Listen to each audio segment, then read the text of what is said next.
my name is Leslie Vernick, and I'm the author of the book, The Emotionally Destructive Marriage and the Emotionally Destructive Relationship. And today I want to talk to you about how sometimes people have a hard time calling abuse abuse.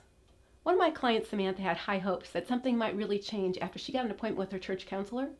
She hoped that this counselor would finally stand with her and be an advocate. And when she began to describe to him what was happening in her home, he carefully listened to everything she told him. Samantha recounted the names her husband called her when he got angry or when she messed up or failed him.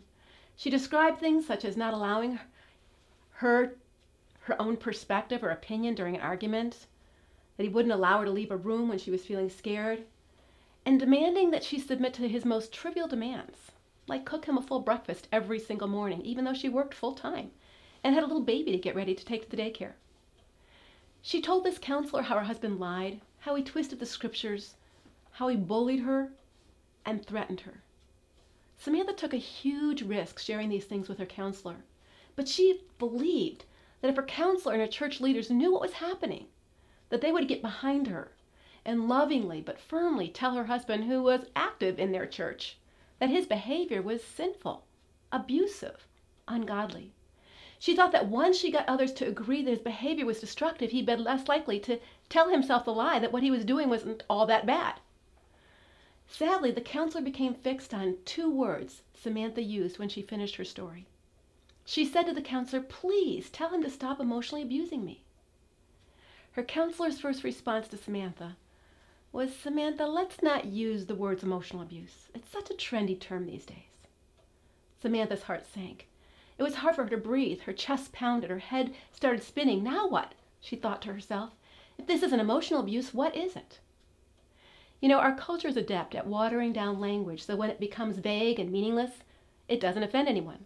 For example, the phrase termination of pregnancy sounds different than killing an unborn child. Termination of pregnancy lacks the emotional wallop of the truth. A real baby is being killed. Termination of pregnancy sounds nicer, and it whitewashes and sanitizes the true meaning of what's happening to both the child and the mother.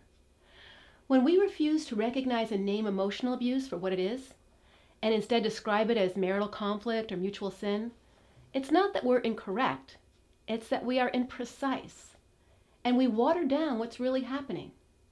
When a doctor tells a patient who has cancer he's sick, that's true. But if he doesn't use the C word because it's too potent, he is not telling his patient the whole truth. And as a result, the patient might not get the treatment he or she needs because he or she doesn't see the full problem they really face. As church leaders and counselors, our mission is not only to be truth seekers, but truth tellers. Naming things in biblical days had very special significance. Names represented a character trait, a special ability, a future expectation, or a proclamation of what happened in the past. Names are significant, and what we name things has meaning.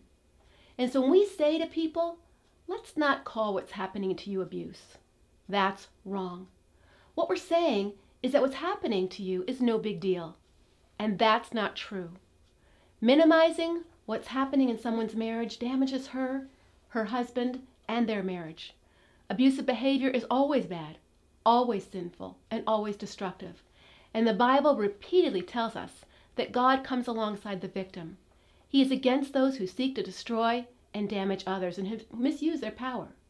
And he never tells victims that it's not that bad or calls it something other than what it really is. And so we need to speak the truth about what's happening without flattering abusers that their behavior is not as bad as their spouse claims.